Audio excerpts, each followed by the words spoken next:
The Wild West gave birth to many legends, but none is as fascinating as the true story. In the heart of the barren Nevada desert was once an extremely prosperous town, Virginia City. Its mines held the largest deposits of gold and silver ever discovered. Driven by their desire to reach those deposits, men devised new inventions and created masterpieces of engineering. Virginia City represented the 19th century equivalent of going to the moon. For the first time, historians and archaeologists have joined forces to unravel the secrets of Virginia City, in the heart of the American Wild West. I have never seen an archaeological site like this. It's the closest thing we can come to Pompeii here in Virginia City.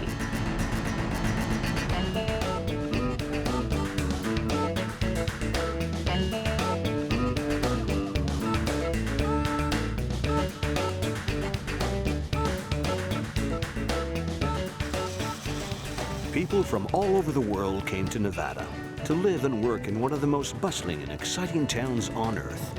130 years ago, this was the place to be.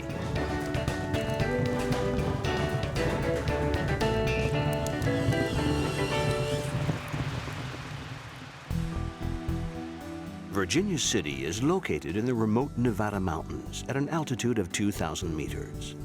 In the town's heyday, as many as 25,000 people lived here, and it was one of the most important industrial centers in the United States. The place felt more like London or Paris than a frontier settlement of the wild, Wild West. Within Virginia City, there were over 100 saloons catering to a colorful mix of people from all over the world. Little now remains of its glorious past. The city has become a tourist attraction with only 800 permanent residents.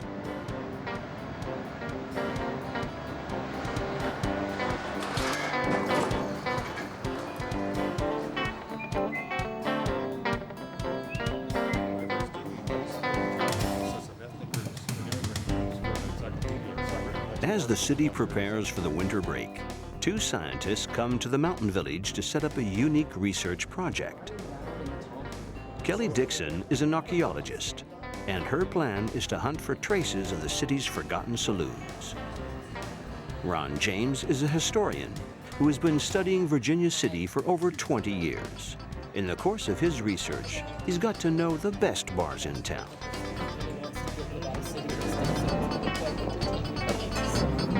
Ron loves the idea of an archaeologist trying to demystify the image of the Wild West and its notorious drinking houses. The saloon is a window into the Wild West, both the reality and the legend. History can too often give us a superficial, generic view of the past based on paper.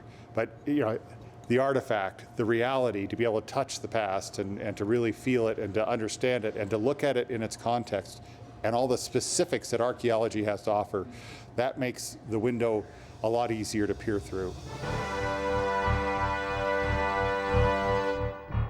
The Wild West is famous for its shootouts and for its violence, but the classic westerns of the 40s and 50s and 60s were hopelessly inaccurate.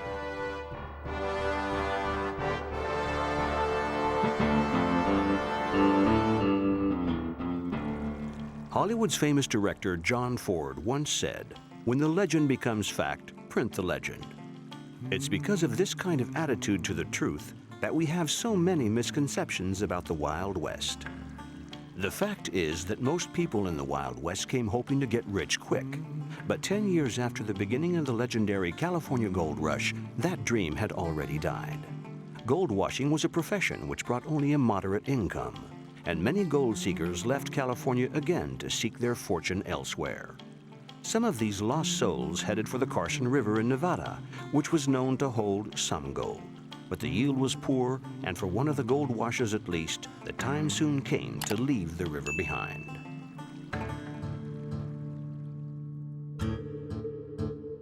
In 1859, one James Finney, nicknamed Old Virginie, walked up the mountain and made a discovery which was to change his life. Right there, lying on the ground, he found rocks that contained gold.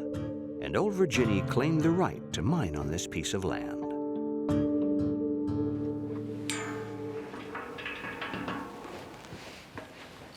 Evidence of the very first mining claim in the area can be found in the Virginia City archives. Ron James, who holds the title of Nevada State Historic Preservation Officer, has spent many hours here and has unearthed records that show what happened to the initial claim. This is one of the earliest documents that survive in Virginia City. This is a record of mining claims as they were bought and sold. And here we have the name James Finney. We know from this that he was illiterate, couldn't even write his name because it says James Finney, his mark, with an X in the middle. So he was only capable of writing an X for his name. But besides that, we see the full variety of land exchanges that were going on. These early miners like Old Virginia, they thought they were making a killing on this. They referred to the people they were selling to as California rock sharps, fools in essence, who came and were willing to spend $6,000, $7,000, $10,000, $11,000, $12,000 for these mining claims. Two Irishmen, Patrick McLaughlin and Peter O'Reilly, climbed even further up the mountain to search for gold. 6 months after the initial discovery by Old Virginia, they found a rock unlike anything they had seen before. It contained blue and black ore. They decided to have it analyzed by an assayer back in California. The initial assay of the ore body that was discovered in 1859 demonstrated that if you had 1 ton of this rock, you would have over $800 worth of gold, but you would also have over $3,000 in silver. Silver was only selling for $1.60 an ounce, so that was a fabulous amount of metal that was in there. The ore the two Irishmen had collected contained the biggest concentration of gold and silver ever discovered anywhere in the world. It became known as the Comstock Lode, and thousands of people flocked to the desert to try their luck. A new city appeared on the map of America. The new settlers named it Virginia City to honor the man who first discovered the ore, Old Virginia. In 1860, 3,000 fortune seekers rushed to the remote Nevada highlands. The very first settlers had arrived with tents, but soon a road was built, and within weeks, buildings were springing up. The boom continued in 1861. The population doubled in less than a year. It was terribly difficult to build a place that you could live and work in a remote location like Virginia City. It was far away from everything. It was up on a mountainside. It became the international prototype of how to do this, so that throughout the rest of the 19th century and well into the 20th century, when an ore body was found in Australia or South Africa or Montana, it didn't matter where, they looked to Virginia City as the model of how to get supplies up into a remote location, how to build a place, how to get water there, how to get lumber there. All those logistical problems were immense and not easily handled, but these people were genius in accomplishing what they were able to do. But just who were these people, and where did they come from? Ron James examines records of burials held in the Virginia City archives. These provide a simple, straightforward list of people who lived and died here. Here, let me put my glasses on so I can really take a good look at this. This is a very cosmopolitan place, and here we see, just in this column, Ireland, Baden, Germany, Switzerland, West Coast, of course, representing California, Canada, but Pennsylvania, England, Michigan, another English. Let's turn the page. Take a look at this. Here's a Chinese fellow, Lu Meng, Canton, China, France, and Ireland, Nova Scotia. So the diversity here was extraordinary, and they celebrated that. They really enjoyed the fact that the whole world was represented here in Virginia City. Though the miners formed the majority of the Virginia City population, they weren't the only men in town. The city counted 22 bakers, 49 butchers, and hundreds of others working as laundrymen, saloon or shopkeepers. One of the first settlers in Virginia City was the author Mark Twain. He was still unknown at the time. He hadn't even discovered his talent for writing, yet. When he arrived here, he was still using his real name, Samuel Clemens. Samuel Clemens was hoping to work for the government because he didn't want to work for a living and thought that working for the government would be an easy way to make a living without working too hard. He turned to mining and found that that was terribly close to work. He had to work very hard and made very little money and was a total failure. But the local newspaper of Virginia City marked a turning point in Samuel Clemens's career. He eventually fell into becoming a reporter with the Territorial Enterprise and found that reporting, particularly if you didn't care about the truth, was extremely easy to do. You simply made up whatever you wanted. Mark Twain later described his work on the paper in his familiar satirical style. I asked the chief editor for some instructions with regard to my duties, and he told me to go all over town and ask all sorts of people all sorts of questions, make notes of the information gained, and write them out for publication. What Mark Twain encountered working for the Territorial Enterprise in Virginia City was a Western tradition of lying, of telling tall tales as a point of entertainment.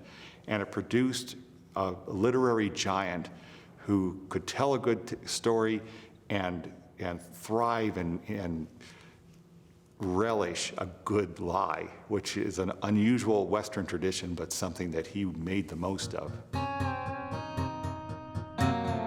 Given this attitude and his taste for exaggeration, Mark Twain also played a part in creating the distorted view of the Wild West we hold today.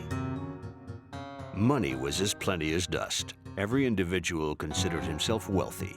There were banks, hotels, theaters, wide-open gambling places, street fights, murders, inquests, riots, a whiskey mill every 15 steps, a dozen breweries, half a dozen jails, and some talk of building a church. Today, little remains of the teeming, bustling town Mark Twain observed. Most buildings have long since disappeared. We know that the area along here consisted of a series of saloons. There were some boarding houses here. There were a lot of brothels there. There were even child prostitutes in this neighborhood for some time. At the height of Virginia City's mining heyday, there were 20,000 people here at minimum. And when you look around the urban landscape today, there are missing buildings, and the ruins of those buildings and the artifacts from those 20,000 people have to go somewhere. They're right here beneath our feet.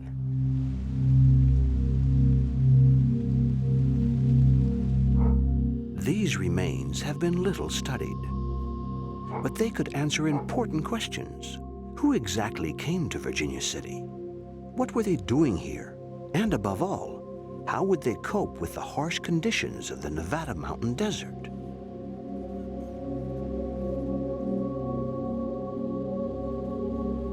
The Virginia range is a terribly dry place. We don't get a lot of water here. And the Comstock lode was discovered right in the midst of this. You could see the soil is as dry as can be. There's some rain that falls here and snow, but the persistent truth of the Comstock is that it's hard to get a drink of water here. But the miners had only one thing in mind: to exploit the wealth of the mountain. Regardless of the risk, they started digging new shafts into the rock.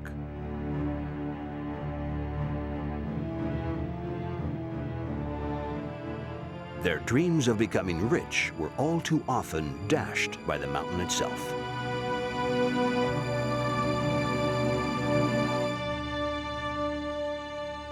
The biggest problem they found early on was the need for a support system to keep the mountain from caving in on the miners. Most veins of gold are very small. because gold is very wealthy, and you can follow a vein of gold that's no wider than your own hand and make a great deal of money at it. The Comstock lode, as it descended into the mountain, kept getting larger and larger, expanding into something that was 40 or 60 feet, up to 20 meters across. And you can't span that with a single log because the log will snap.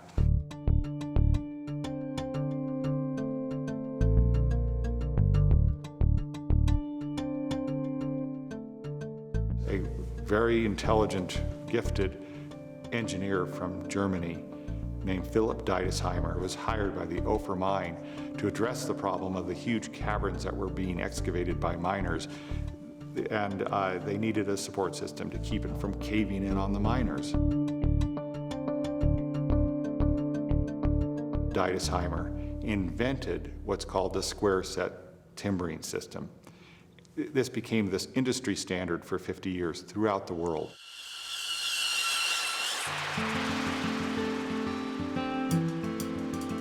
The square set timbering system basically was a set of cubes which were modular, and you could build them in any direction. If your ore body went to the top, then you would stack them up. If it went to the side, then you moved to the side, and you could put those cubes into any configuration to fill whatever void existed after you scooped out all the gold and silver.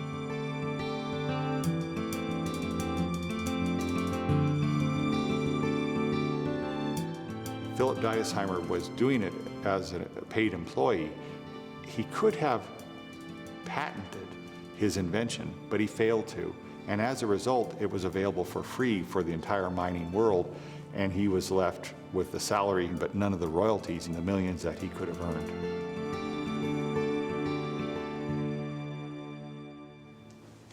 In the archives, Ron has found a unique book of maps that could help Kelly to identify a suitable spot for her archaeological dig. It looks like Ron, too, has struck gold. The book not only charts every individual house, it also tells Kelly where a saloon was once located. But as Ron points out, the book doesn't provide all the answers. Right. Now, the question is, when is this? Yeah. And it's been hard to figure out exactly what this dates to because nothing here is dated. But using census records and directories, we've been able to figure out that these are color-coded, these three different colors. What Ron was able to help us learn is that the Boston Saloon at the corner of D and Union Streets was open by 1866. But it closed by 1875. That's almost 9 years. Given the reality that a business was lucky to stay in operation for a few months, 9 years is a success story in the context of Virginia City, but it also ends up being a benefit for us as archaeologists, and we thank our historians and go to work digging. The first site Kelly wants to excavate is that of the Boston Saloon. As she explores it for the first time, she soon becomes convinced that she's come to the right place. The site contains a great deal which is of interest to an archaeologist. Well, this is one of several fragments of oyster shells that are scattered throughout the surface of this area. Of course, Nevada is landlocked, and oyster shells do not get here other than the railroad. Once the railroad was completed, the residents of Virginia City could have fresh seafood from San Francisco. And the wealth of Virginia City was such that many of the saloons offered champagne and oysters. In addition to the oyster shell, I see fragments of glass glittering in the sunlight everywhere. Bottle glass. Here is a piece of glass that looks like it's actually from barware or a bar glass. So this would be a great place to lay out an excavation. We will certainly find more. Kelly's first task is to mark out a grid. Later on, it will help her specify the exact location of every single artifact she finds here. Then, square after square, she will carefully brush the dirt to uncover any fragments of glass, pottery, or even bones which may be lying hidden.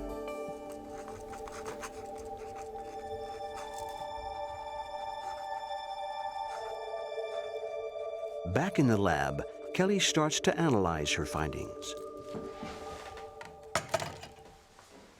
In order to get a complete picture of the Boston Saloon, she needs to list, weigh, number, and catalog the items. Over 30,000 of them from this site alone.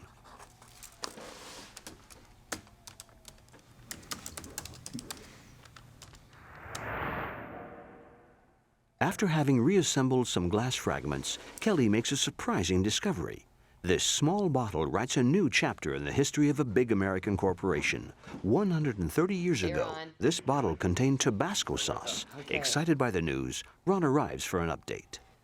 I contacted the Tabasco historian. He proceeded to get very excited after seeing photos of this bottle and indicated that it is a missing link in their bottle chronology. Very good, very good. Apparently, this label on the base is the first embossed label to be put on a bottle of this style. Really? Yes, they have never known that one like this existed until now, and they don't have any records of ever shipping to Nevada on top of it. Oh, that's wonderful. That's Yeah. good. It's nice when archaeology does more than history. Yeah, indeed, it's the only one of its kind.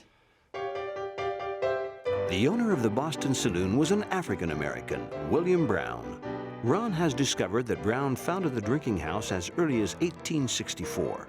At this time, slavery still existed in some parts of the United States. The saloon not only served spicy food, but bones on the site reveal that the cuts of meat were of the highest quality. The Boston Saloon must have been one of the most expensive saloons in Virginia City. This is a far cry from the image usually given of the Wild West Saloon. The reality would appear to be far more complex and far more interesting than the stereotype. A place like Virginia City is full of social stratification, with the poor neighborhoods, the middle-class neighborhoods, and the rich neighborhoods. And the saloon becomes a microcosm in which to analyze this stratification, because the saloons catered to all of these different groups. And when we started examining a site like the Boston Saloon, the African American Saloon, we were wondering where in that level of social stratification that establishment fit. And we found that it had rather fancy artifacts. This, for example, is a beautiful fragment of stemware. It's missing its stem, like a wine glass or a goblet. And when we pull items like this from the ground, they unraveled all the stereotypes that I had about the Western Saloon. What I had learned from Hollywood was that people were drinking straight out of shot glasses, and bottles were being broken over individuals' heads. And I never imagined such elegance in the saloon setting. And this came from the Boston Saloon, the African American establishment. The story of William Brown's meteoric rise from shoeshine man to successful businessman is no legend. It's all true. And Brown was not alone. Ron's documents prove that up to 100 African Americans, fleeing hardship and racism, came to Virginia City, hoping to profit from the boomtown's need for labor. The Comstock mines were paying the best salaries in the world, $4 for an 8-hour shift. This was more than twice the salary miners would pocket in Europe or the East Coast. Enticed by this lucrative salary, 70% of all working men in Virginia City went down the mines.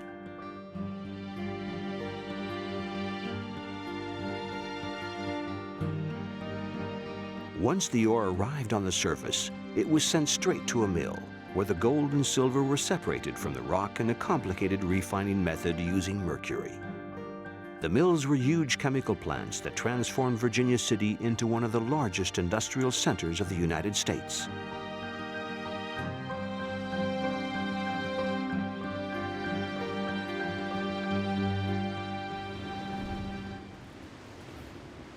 The men were always at the mercy of the mountain. How long would the gold and silver last? The miners simply didn't know, as they had never really understood the geology underground.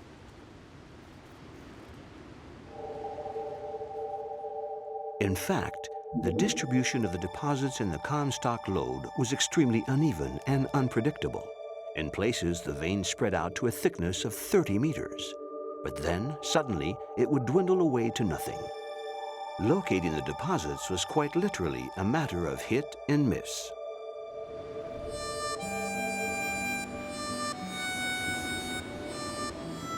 Uncertainty about the vein meant Virginia City lurched from boom to bust. One year, great bodies of ore would be discovered, and many mine workers would be taken on to excavate it. But the following year, the deposit would already be exhausted. The miners would find themselves out of work once more and leave the city. So the population fluctuated tremendously. There were 15,000 inhabitants in 1865, but only 8,000 2 years later. In the mid-1870s, however, the number shot up again, rising to 20,000. There were some who knew how to turn this boom and bust economy to their advantage, the banks. In 1864, a new office opened on C Street, housing a branch of the Bank of California. The director was William Sharon, and he was soon to become the most influential person on the Comstock. He owed his enormous success to a clever deception. The Bank of California offered cheap loans to mine and mill owners who wanted to develop their businesses. Sharon asked for only 2% per month interest, the best rate in town, and as a result, many miners took out loans with the Bank of California. But they didn't realize that this apparent fair dealing was a front, hiding a far less altruistic scheme. William Sharon was a ruthless player who represented the bank to make sure that every drop of gold and silver that he could pull out of the Comstock would go back to the Bank of California, and he was enormously successful, at least at the beginning. Soon, most of the miners and mill owners were in debt to Sharon, and this meant that he could influence the market. He would choose a mine and then set about ensuring that none of the mills would buy the ore from that mine. It wouldn't be too long before the mine owner found himself unable to pay back his debts, and then Sharon could repossess the entire property for a fraction of its real value. And so one mine after the other fell into the hands of William Sharon and the Bank of California.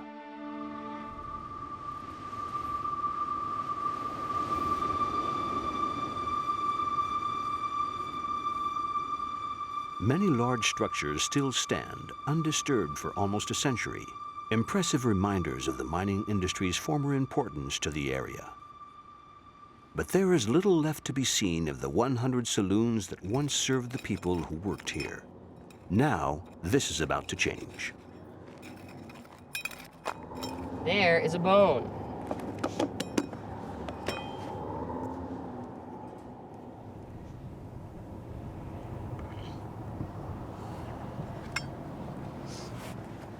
At the Boston Saloon site, Kelly Dixon uncovers an artifact which could provide some information about the bar's customers.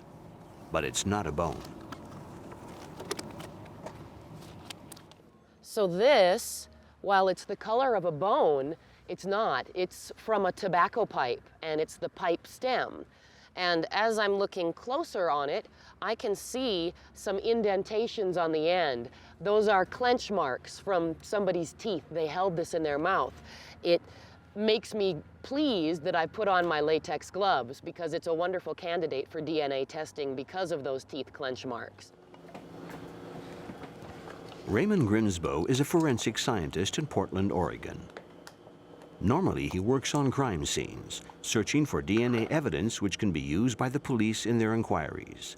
Now he's going to help Kelly on her archaeology project. On the pipe, we're looking for genomic DNA, the type that comes from cells in your mouth, knowing that when people place something like a smoking pipe in their mouth, they get saliva on that pipe down into the tube or the bore going through the stem of the pipe, and we're able to extract DNA if it's still there. We didn't know if we'd get a positive result or I'd be able to identify anything in it. A lot of it depends upon how it's preserved. Is it open to sunlight? Is it open to other degradative processes? Well, here's our liquid. and our extracted material from the inside bore of the pipe stem. This is our DNA.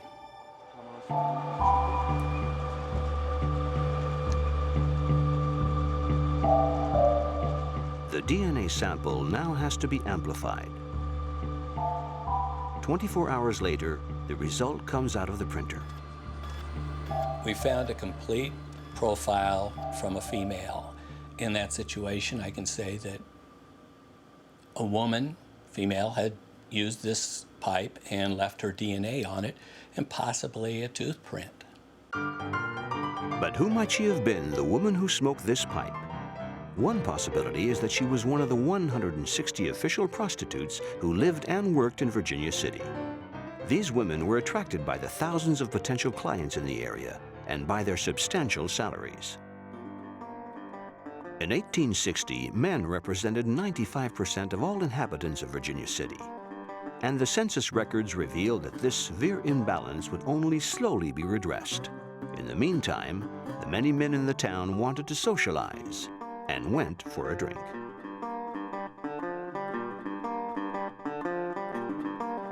Saloons provided miners with a sense of community. And in many cases, miners came to the West as single, lonely men. And when they weren't working, they wanted to spend time with others. And the saloon became a haven where people could go and relax. And many of these drinking houses also offered female companionship of varying degrees. Some were dance halls, and you would pay to dance with a female, and usually you'd have to pay a very expensive price for a drink in those places. Other establishments offered more intimate forms of female companionship with regard to prostitution in the back rooms or upstairs.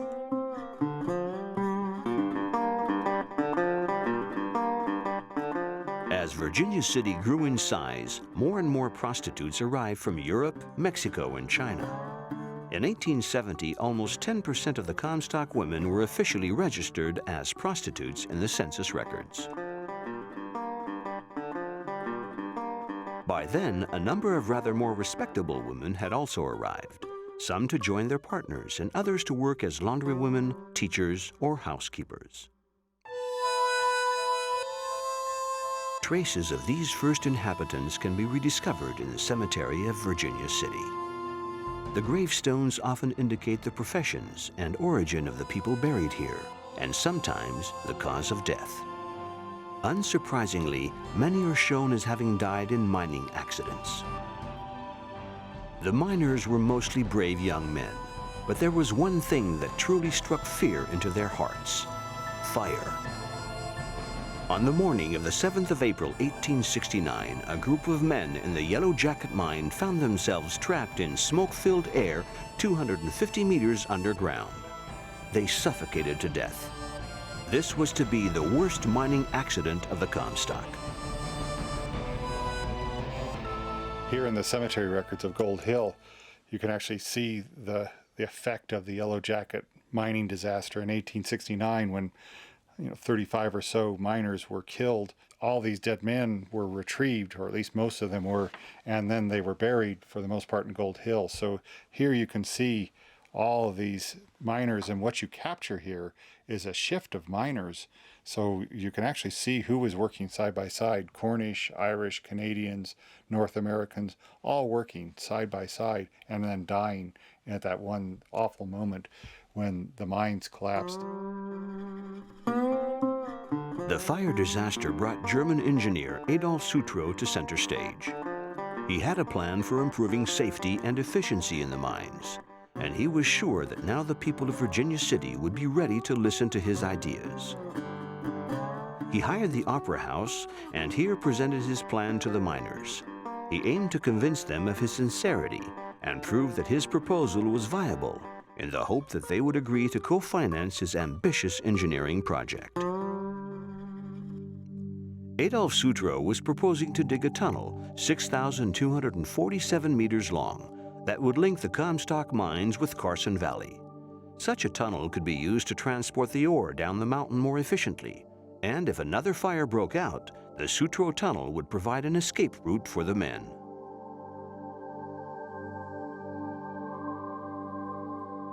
Sutro was overwhelmed by the response. He collected a total of $50,000 from the miners.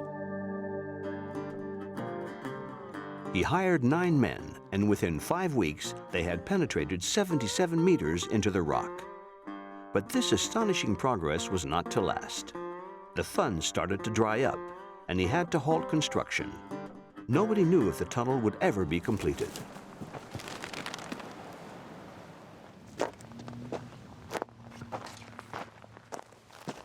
Today, the entrance of the Sutro Tunnel is situated on private property, hidden away from the sites usually visited by tourists.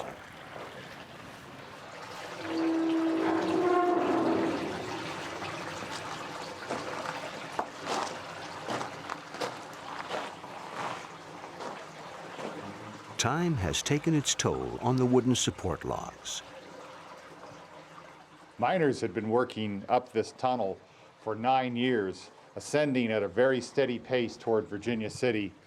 They were working into harder and harder rock. The heat was increasing. It was a very difficult job to excavate this tunnel. When they finally made it, they knew they were going to arrive right where they needed to be, just inches away from where their engineers had told them they would dig. And when it broke through, it broke into the Savage Works at the 1,600-foot level. The difference in air pressure was explosive. It actually knocked people over. And the wind roared for a half hour as the different levels of pressure equalized. Finally, 9 years and 8 months after construction started, the tunnel went into operation. But it was too late to make much difference to the miners. By that time, the mine had already yielded up most of its silver.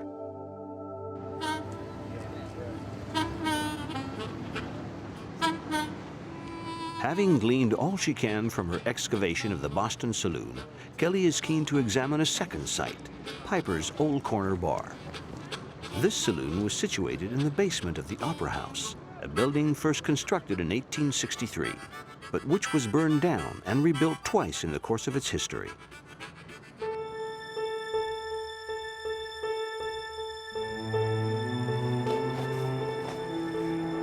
The current management of the theater uses the cellar for storage. But behind the old tables and disused props lies a hidden treasure. For Kelly, it's an archaeologist's dream come true.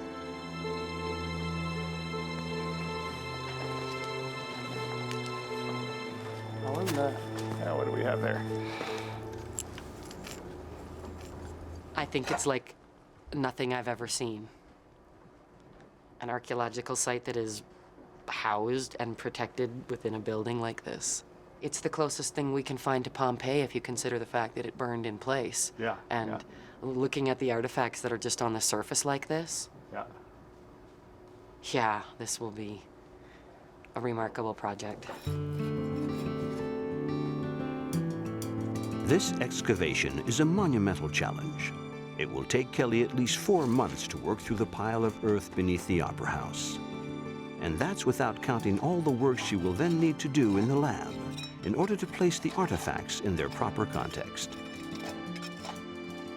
So as you can see, there is a very obvious layer running all along here. It is black and gray. That's from a fire. 1875, a fire burned through Virginia City. And so where I am now in the excavation, I'm in the deposits that are beneath or before that fire. You can see there's the base of a bottle in the wall here. It may be a whole bottle. We'll have to expose more of it. I can't pull it out of the wall right now. Fortunately, Kelly is getting some help with the lab work from one Calvin Dillon, a volunteer who has the unenviable task of turning hundreds of pottery shards back into plates. It's a painstaking job that requires weeks and weeks of meticulous work.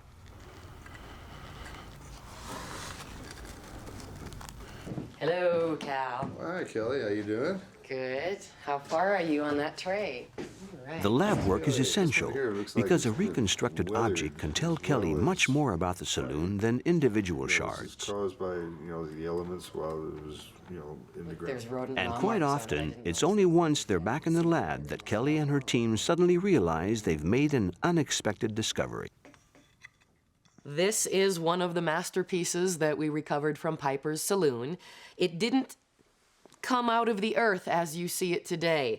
In fact, it came out in several fragments. So if I take the lid off and show you the inside, you can see that the entire lid had to be reconstructed, as did the entire upper chamber. This is a water filter.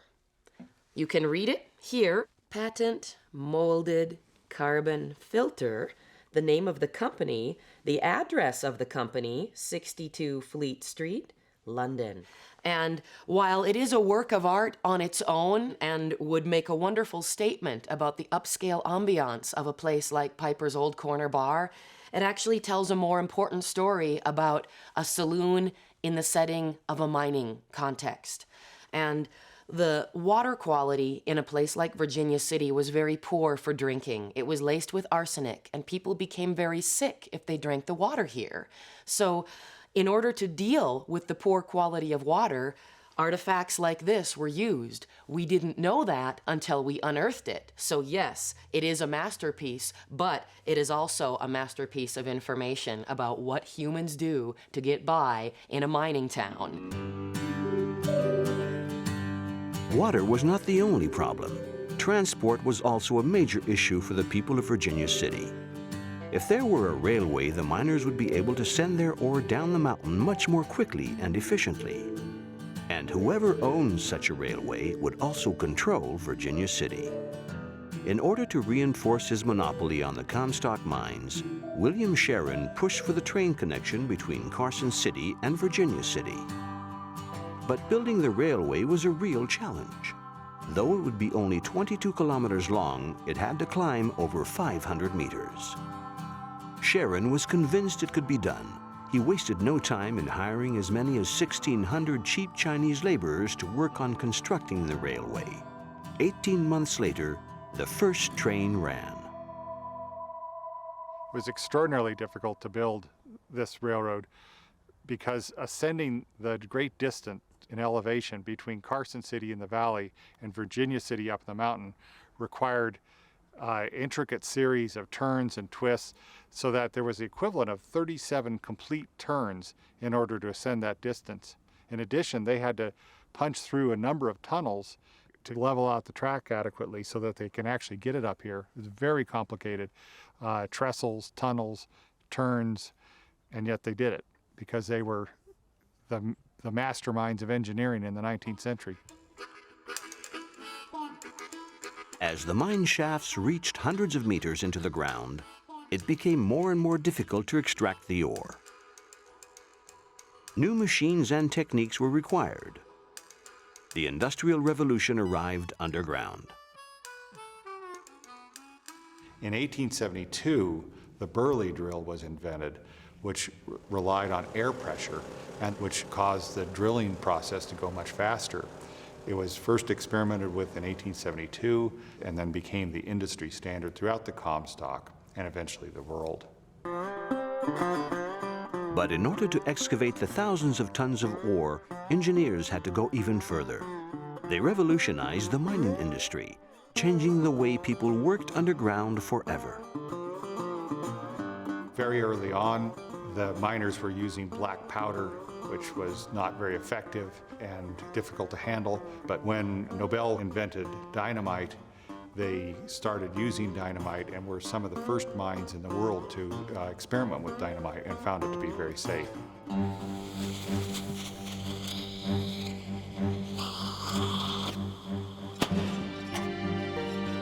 At the site of Piper's Saloon, more and more artifacts are being revealed. For Kelly, the saloon's unique atmosphere is once more coming to life. Here are some piano keys that we found in Piper's Saloon. This is all we located. Perhaps the rest of the piano burned in the fire. What's interesting is that when you unearth these types of objects, you also unearth the sounds of a saloon.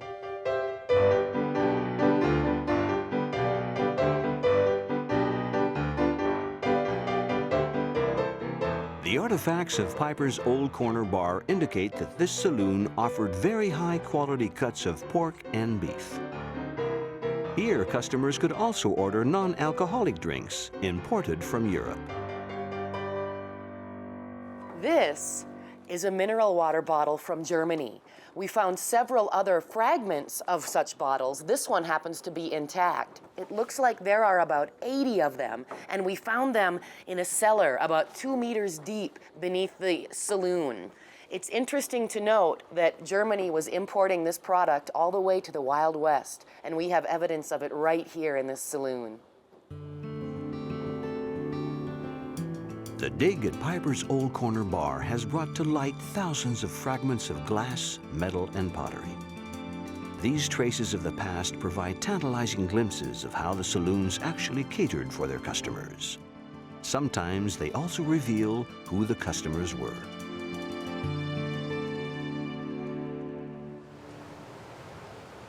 One of the regular visitors to Piper's Saloon lived just a few blocks down the road.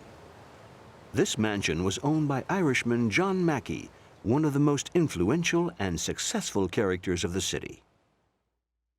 John Mackey's regarded as the humble miner.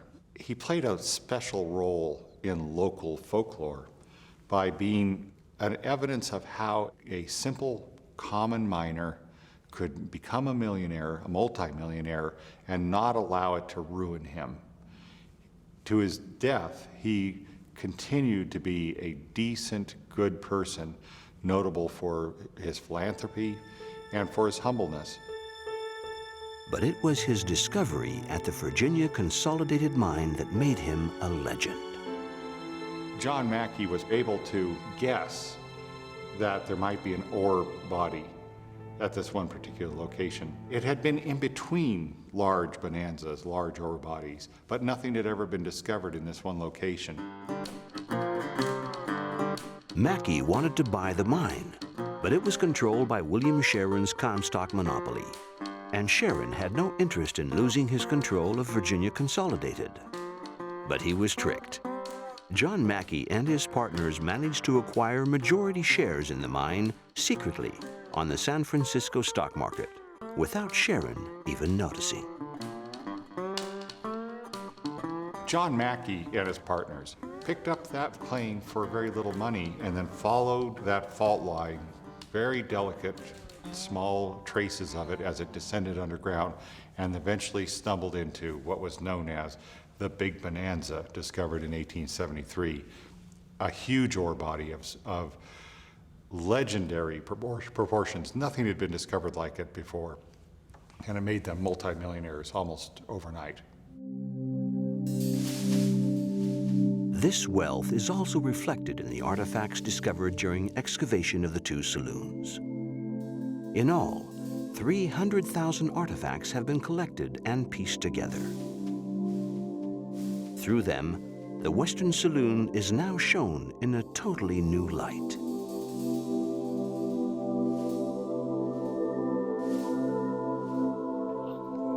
Archaeology has given us a radically new way to look at the saloon, which has too often been a fixture of the Wild West and not of reality. The legend is nice, and that's wonderful. Historical documents filled it in a little bit, but archaeology has reshaped the way we can look at this very important institution, which is internationally famous.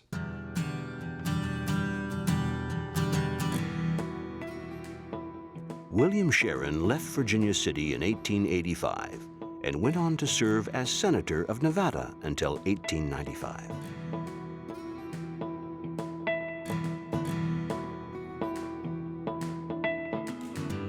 Adolf Sutro sold his tunnel company for a handsome profit and moved to San Francisco, where he was elected mayor in 1886.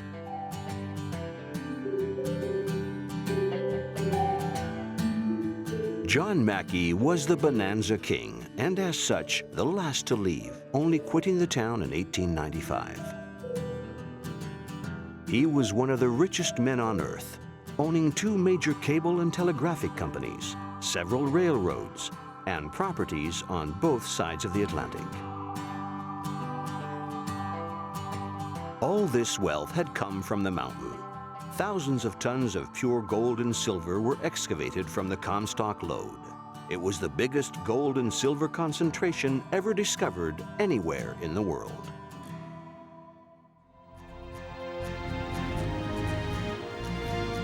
Uncovering the history of Virginia City has changed the image we have of the Wild West.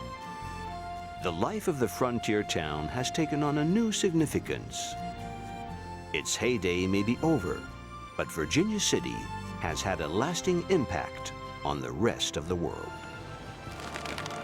Virginia City was famous for its technological innovation. Underground, they invented the square set timbers. Dynamite was first used there. In every way, Virginia City defined 19th century mining. And the same was true above ground. The V&T Railroad was an engineering feat to see that railroad drawn from a valley floor up to the mountain with all its twists and expert engineering. In many ways, Virginia City represented the 19th century equivalent of going to the moon. Mark Twain once described Virginia City as the liveliest town for its age and population that America had ever produced. For once, he was not exaggerating.